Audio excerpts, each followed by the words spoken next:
Hey, it's Chris here. For those of you who are following the Trey Reed case, I wanted to fill in some Mississippi background for you all. And Trey Reed was the African-American 21-year-old young man who was found hanging at Delta State University. He is from Grenada. I recognize him. I've seen him around town before. I used to live in Grenada. I've seen his family before, but I can't say that I know them. And kind of like a acquaintance or a friendship way.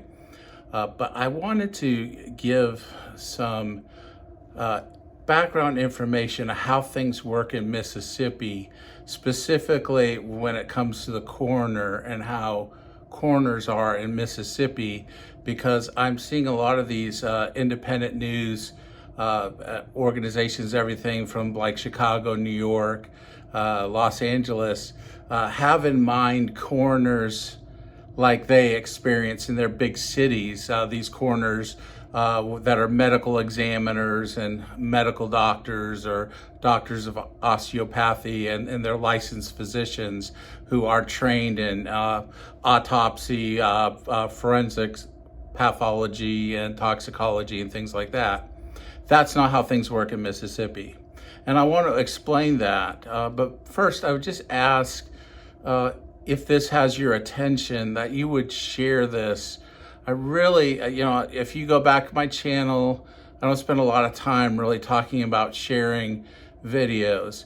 But the way I do videos is not very friendly to the algorithm. YouTube can't figure out who I am, what I'm about. So my views have dropped off 90% since a year ago.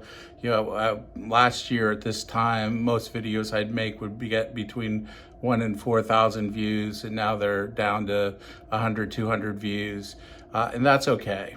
But I think this stuff is important to get out to those media and influencers on YouTube that are trying to talk about this case, because I think they're doing it from a mindset, thinking things are a certain way of Mississippi that are more like big cities, when that's not the case at all. And I really want to talk about that and spend this video sharing this information. First of all, to understand that to become a county coroner in the state of Mississippi, you do not have to have any medical knowledge. You do not have to have any law enforcement experience. To become a coroner in Mississippi, a county coroner, you win an election. And in order to be eligible for that election, you need a GED or equivalent. You need to be 21 years old and a qualified elector. That means a U.S. citizen resident of the state of Mississippi. So this is an elective office, and many county coroners, actually, I don't know, because I'm a hospice nurse and I practice in Mississippi for the last 5.5 years, I do not know one single county coroner, and I know about 10 or 12 of them, that are medical doctors or nurse practitioners or physician assistants even.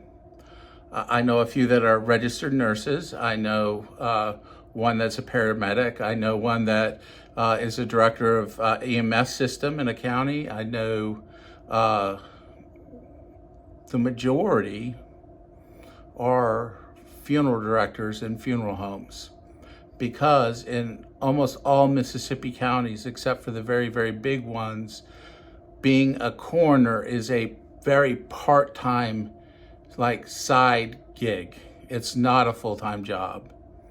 And so virtually all coroners in Mississippi are going to have other things that they're doing in addition to being a coroner.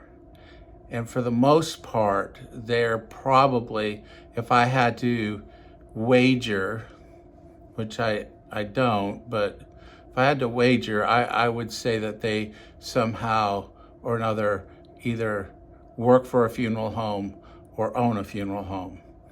in these rural counties. So, and that's going to come into play when we go specifically over the Trey Reed case.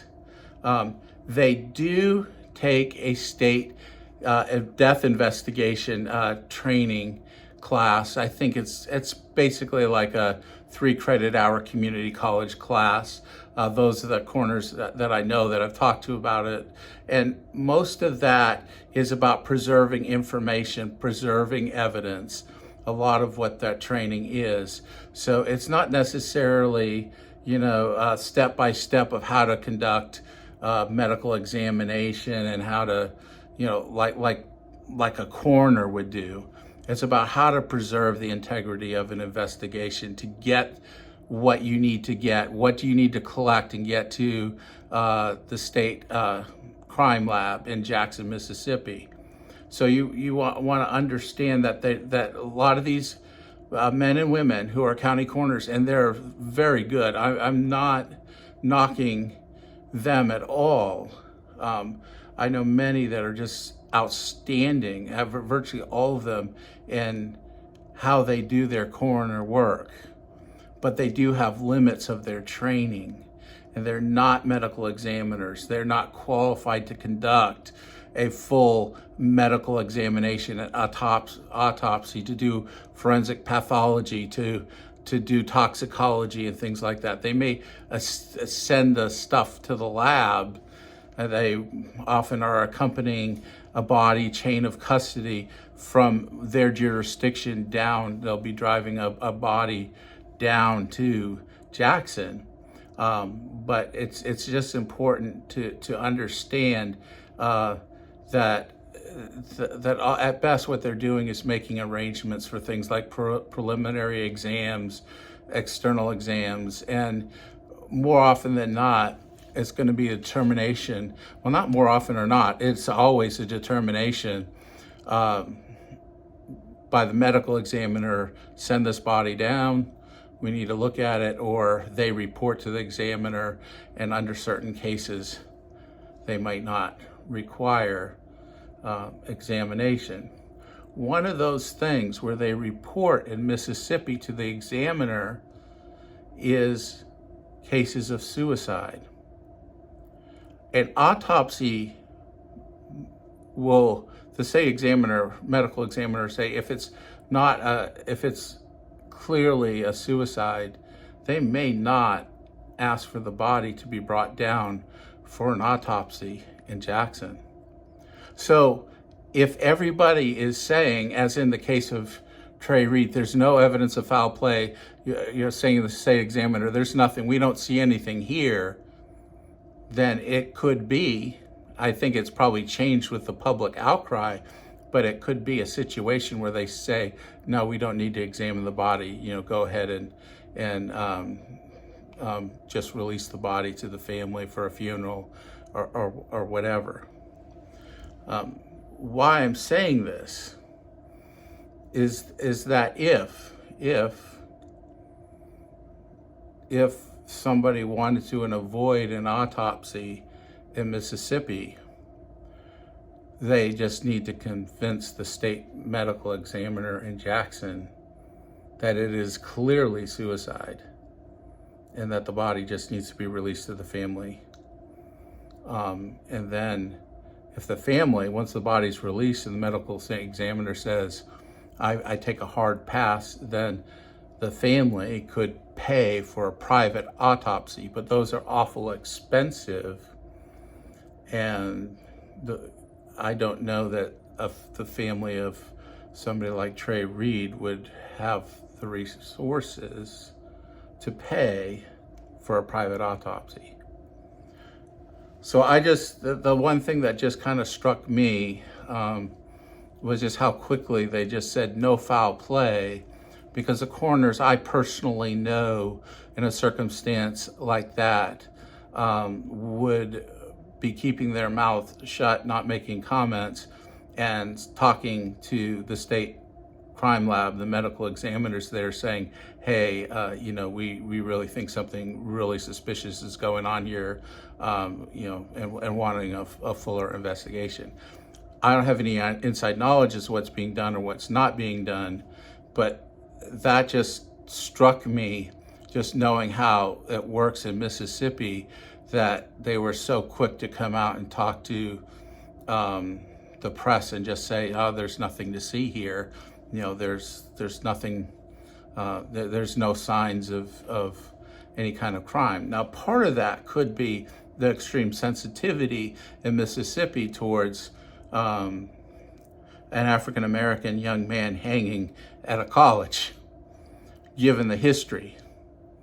It may have been people just wanting to tamp down on speculation, and that's the tact that they decided to take, the suicide tact. But, I think that that's just created more questions than answers, and I always find that honesty is always better in situations like that. Well, now let's talk about, again, just a little bit about how the coroner system works in Mississippi.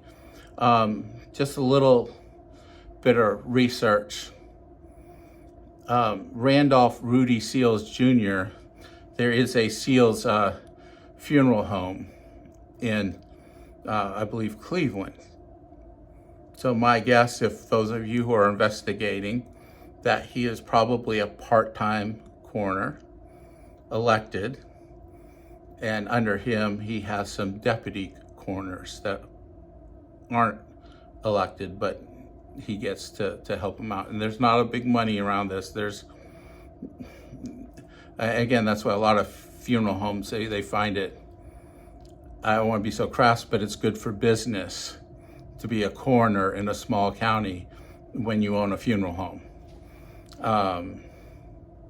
Because not every death is suspicious. And oftentimes people have not chosen a funeral home and a loved one dies unexpectedly. And if you're the coroner on the scene, then you're able to say, well, I have a funeral home. I can help you out here. There are some deputies, and the one that was in the news is Murray Rourke. I didn't see a lot about him other than at some point in time, he was an investigator for the Bolivar County Sheriff's Office. The other thing I noted that there was a case in 2001 before the Fifth Circuit Court of Appeals on which it was alleged that he was engaged in a malicious prosecution of somebody. And that doesn't mean anything other than that he has been involved in law enforcement for a while, back in 2001, and that he had this case just shows me that it's been a while. He's been around for a while. So I don't know him personally. I do not know. He goes by Rudy Seals. I do not know them personally. I haven't really dealt with the coroner's office in Bolivar County. But just to be aware, for those of you who are doing news, that these are not highly qualified professionals that are able to make definitive, concrete answers in terms of medical examination. In fact, I would, and again, it's not a knock against the coroners in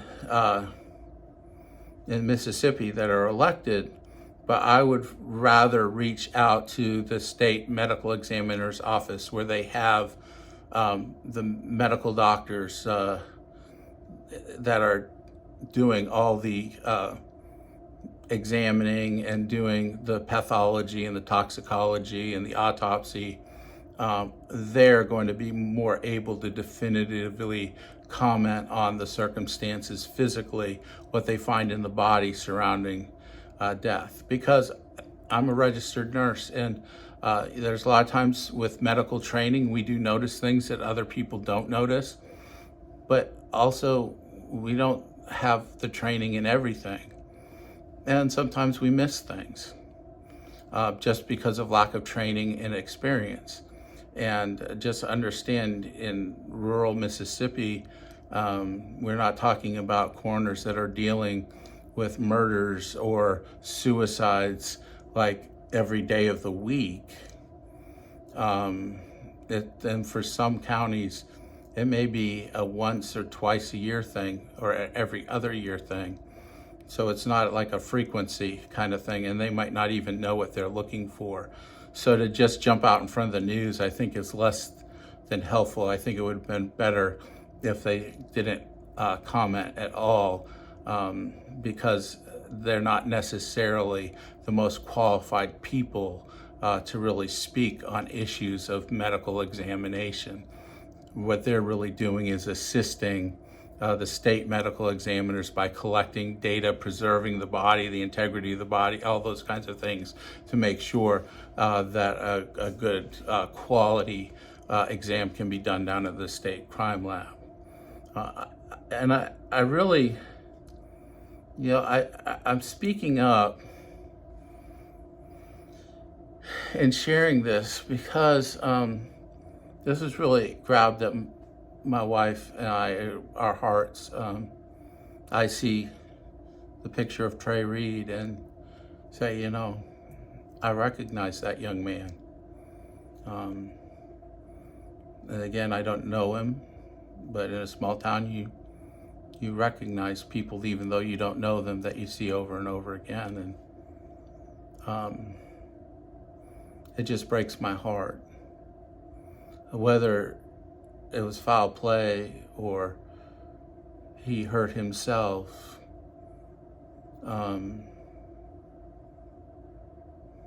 that's something that the family really needs to know, because how you process that is in two different ways. And to have that ambiguity, it makes it very, very difficult to process, what happened, what's going on. To have somebody hurt themselves, to feel so hopeless and detached in life, that's one level of sadness. And it's natural for people to want to know, where did the life get off track? We have gotten so used to self-harm in our country that for the most part we just shrug our shoulders and just move on and say, it's sad, it's a shame. But that's a human life.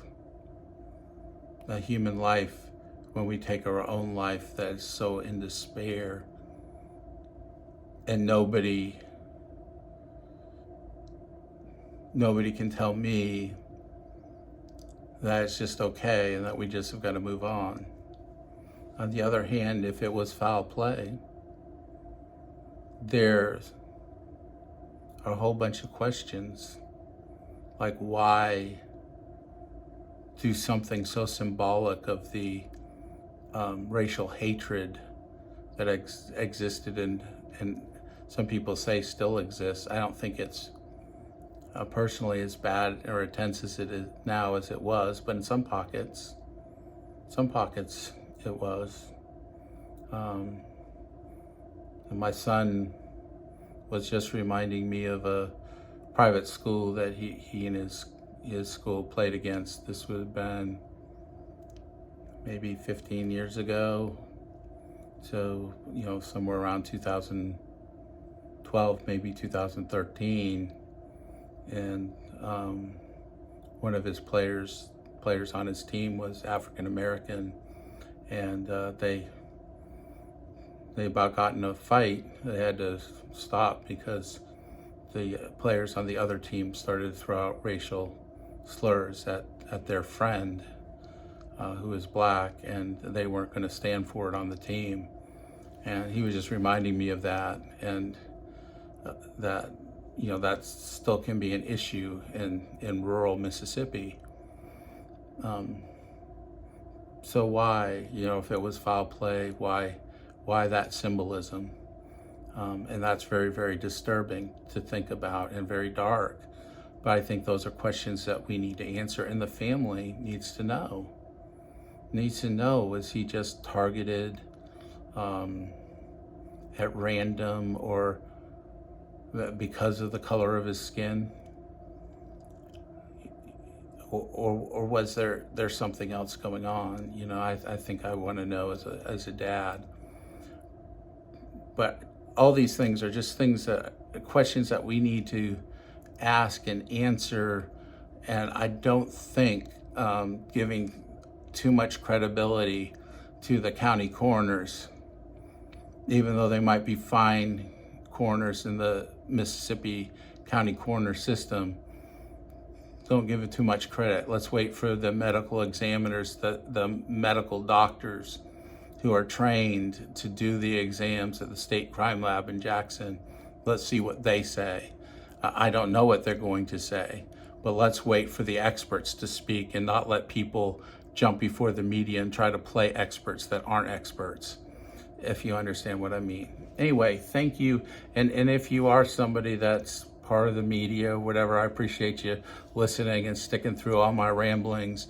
I just hope you all have a good day. If this channel has any meaning to you, it would be great if you would like it. I'm not gonna bust out of the algorithm, so I'm dependent on people sharing videos that you find meaningful to help kind of boost the audience.